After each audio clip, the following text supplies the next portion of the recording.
Vagra police સ્ટેશનમાં નોંધાયેલ વિલાયતની Jubilant કંપનીમાં થયેલ ચોરીનો ભેદ ઉકેલી દહેજ પોલીસે 11 લાખ ઉપરાંતના મુદ્દામાલ સાથે આરોપીને ઝડપી પાડ્યા છે। પ્રાપ્ત થતી માહિતી અનુસાર દહેજ પોલીસનો સ્ટાફ દહેજ પોલીસ સ્ટેશન વિસ્તારમાં પેટ્રોલિંગમાં હતો। તે દરમિયાન સર્વેલન્સ સ્ટાફના માણસોને બાતમી મળી હતી કે અટાલી ગામની સીમમાં આવેલ કંપનીઓની રહેણાંક કોલોનીને નજીક રસ્તા ઉપર એક સફેદ કલરની સ્વિફ્ટ કારમાં કેમિકલ પાવડર સાથે રાખી વેચાણ કરવાના ઈરાદે ફરે છે। સદર બાતમી મુજબ મિહાલી સ્કૂલની પાછળ રોડ ઉપર એક મારુતિ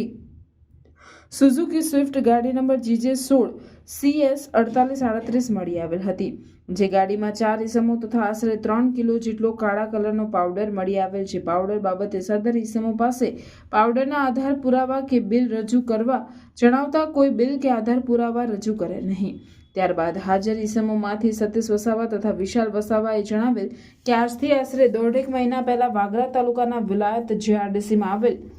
જ્યુબિલન્ટ કંપનીમાંથી અમો બંને તથા સમીર રાઠોડ તથા અજય દાંડાએ સાથે મળી કેટાલિસ્ટ પાવડર ચોરી કરેલ, જે પૈકી 3 કિલો પાવડર અમો વેચવા માટે નીકળેલા અને બીજો આશરે 4 કિલો જેટલો કેમિકલ પાવડર